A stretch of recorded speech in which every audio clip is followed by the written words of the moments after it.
teman-teman Kripto KG, keren sekali. Oke, semoga teman-teman Kripto KG diberikan kesehatan, diberikan kebahagiaan, diberikan keberlimpahan oleh Allah Subhanahu wa taala dan diberikan rezeki yang banyak. Amin. Keren sekali. Oke, sekarang Bitcoin masih belum bisa breakout teman-teman. Dia masih tertahan aja di atas garis MA 60. Dia juga belum bisa berada di garis MA 10 teman-teman, di 23.600-an. Harusnya memang Bitcoin ini dalam keadaan yang positif harusnya teman-teman, karena memang ada kejadian-kejadian yang membuat Bitcoin bisa down. Banyak juga yang terkena likuidasi teman-teman. Mungkin pemain-pemain besar yang mereka ikut long itu terkena likuidasi besar teman-teman. Ini yang terjadi memang kalau di saat kita tidak memperhitungkan masalah leverage-nya ya teman-teman gitu. Makanya manajemen keuangan itu benar-benar penting kalau untuk masalah kripto teman-teman. Oke, harusnya memang sekarang itu kita itu Bitcoin itu sedang tren positif teman-teman gitu. Harusnya dia sekarang kalau misalnya memang nggak ada kejadian-kejadian yang ngebuat berita-berita kayak kemarin itu, harusnya Bitcoin sekarang ada di 26 ribuan kalau menurut aku ya, saya di 25.500 gitu, 25.600 gitu ya teman-teman ya gitu. Karena memang menurut aku harusnya memang sekarang itu kita dalam keadaan bullish untuk kripto ya. Mudah-mudahan memang setelah ini selesai Bitcoin atau kripto, maka kripto harus benar-benar naik. Teman-teman, itu yang kita inginkan, karena memang di sini kalau seandainya jebol dari titik MA 60, Bitcoin akan ke ngomongnya ya jadi jangan sampai sih, maksudnya berada di 21 ribuan teman-teman, di 21.600 yang aku bilang, 21.600 atau ke 21.500. Kalau itu juga bisa terjadi ya, yang aku bilang di tren yang kemarin ini di sini di garis MA 30, di atas MA 30 di 20 ribuan itu bisa terjadi teman-teman, kalau memang trennya belum ada yang bisa membalikkan arah teman-teman. Jadi dia akan menyentuh ke MA 30 di situ di 20.000 teman-teman. Yang mudah-mudahan berita-berita di luaran sana tentang Bitcoin yang membuat Bitcoin itu jatuh atau bagaimana cepat kelar, cepat bisa ngebuat ini kita jadi lebih baik lagi. Teman-teman, kalau menurut aku wait and see dulu ya, karena memang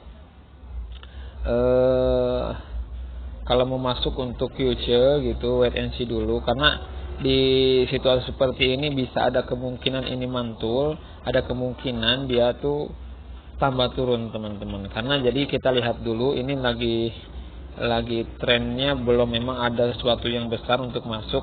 Bahkan cenderung market kripto itu sekarang di coin market cap secara keseluruhan itu turun di bawah 1 triliun dolar teman-teman.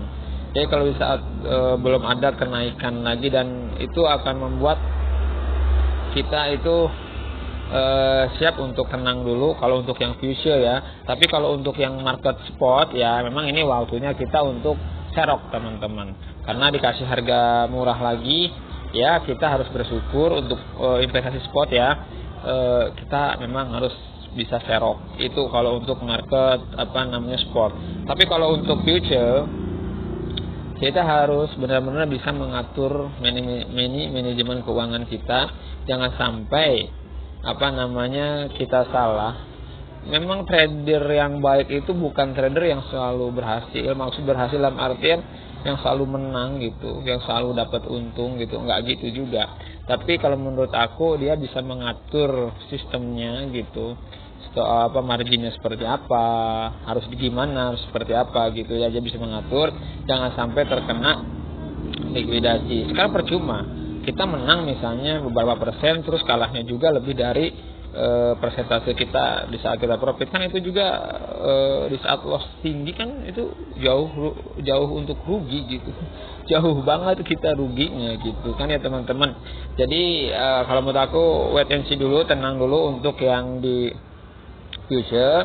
kita lihat dulu perkembangannya nanti akan seperti apa, karena Bitcoin ini masih bisa ada kemungkinan turun teman-teman, karena trennya memang lagi turun walaupun mantul. Ini belum ada sesuatu yang besar untuk Bitcoin, jadi dia masih terlihat tetap di sini 22.300 22.400 hanya di situ ya kan. Nanti kalau ada sesuatu yang besar, nanti lebih baik kita terlambat masuk tapi situasinya sudah kondusif gitu. Itu jadi enak ke kita ketimbang kita buru-buru masuk tapi situasinya masih belum jelas gitu, mau kemana ini kan gitu. Jadi kita lebih tahan dulu, apalagi untuk future di Bitcoin ya, kita tahan dulu sebentar. Kalau misalnya dia menyentuh ke angka 20.000 ya, atau 19.900, 20.000 lah, 20.000 ya teman-teman bisa cicil di situ. Tapi ingat dengan reverse yang kira-kira jangan terlalu tinggi ya, jangan terlalu tinggi gitu. Kita atur, kita bisa atur reverse-nya seperti apa, dengan apa namanya modal kita, keuangannya kita berapa, jadi kita bisa atur. Terus juga kita bisa atur juga kan likuidasi kita ada di berapa gitu. Misalnya kita karena aku yakin ini market bakalan bull teman-teman ya. Kalau aku sendiri, kalau untuk future aku pasti long gitu teman-teman. Kenapa? Tapi aku tunggu dia dulu gitu. Minimal ya kalau misalkan dia bisa menyentuh ke 20.000, aku udah mulai cicil. Kalau aku 20.000 atau 19.000.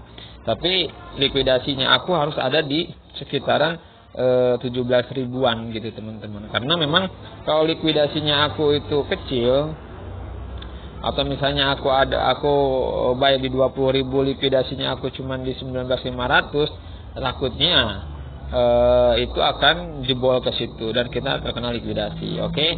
Jadi kalau kita ada di 20.000 ya, kita otomatis harus di likuidasi kita harus ada di berapa, 18 atau 18.500-an lah gituan. Ya kan, mudah-mudahan Bitcoin nggak menyentuh ke situ, karena dari 20 itu langsung mantul, langsung up gitu. Kalau menurut aku ya teman-teman. Oke, untuk Bitcoin teman-teman wait and see dulu. Kalau untuk pasar spot, ini waktunya untuk serok teman-teman. Manfaatkan momen di spot untuk serok ya. Karena memang kalau spot itu kan kita lebih nyaman gitu. Jadi kita bisa serok di situ, nanti turun sedikit lagi tambah muatan lagi, asal jangan all in. Oke. Kenapa Bitcoin bisa turun? Coba kita lihat beritanya teman-teman. Oke, kita lihat beritanya ya.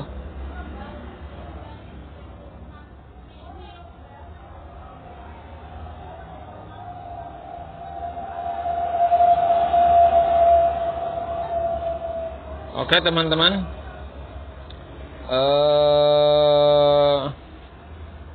Bitcoin oke. Ternyata memang kenapa Bitcoin bisa turun, karena ada suatu ini nanti aku cari dulu sebentar.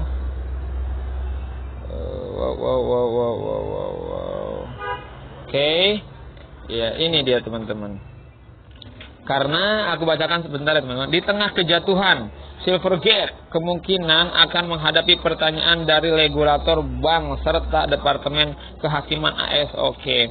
Nah, ternyata memang Silvergate ini teman-teman penyebab jatuhnya Bitcoin. Silvergate ini semacam kayak perbankannya kripto lah, macamnya kayak begitu ya, modelnya kayak begitu.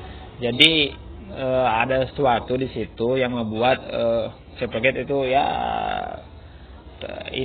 tertimpa masalah teman-teman. Makanya ini regulator bank serta Departemen Kehakiman AS akan menghadapi itu.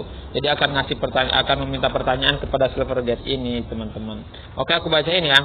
Menurut data Coinless, ada total 210 juta dolar dalam likuidasi kripto selama 24 jam terakhir. Nah, teman-teman, kan lumayan itu ada 210 juta 210,14 juta dolar teman-teman yang terkena likuidasi kripto selama 24 jam terakhir, dengan posisi long terhitung 96,78% dari total.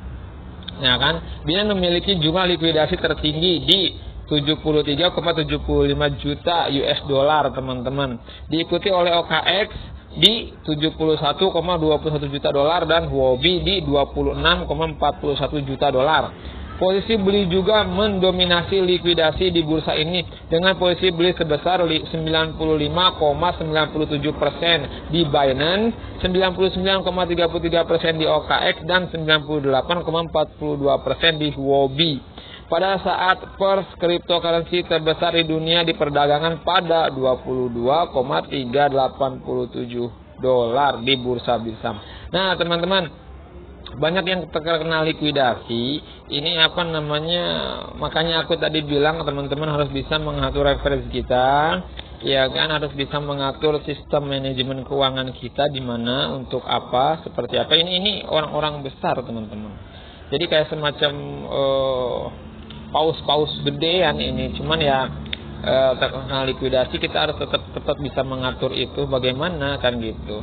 Kalau misalkan kita nggak bisa mengatur itu, ya mau segimanapun kita cuan banyak, tapi di saat kita terkena likuidasinya lebih banyak, ya itu sama aja bohong itu, teman-teman. Kalau menurut aku ini gede loh, teman-teman, terkenanya. Dan totalnya sampai 210,14 juta, teman-teman, yang terkena likuidasi. Itu besar, teman-teman.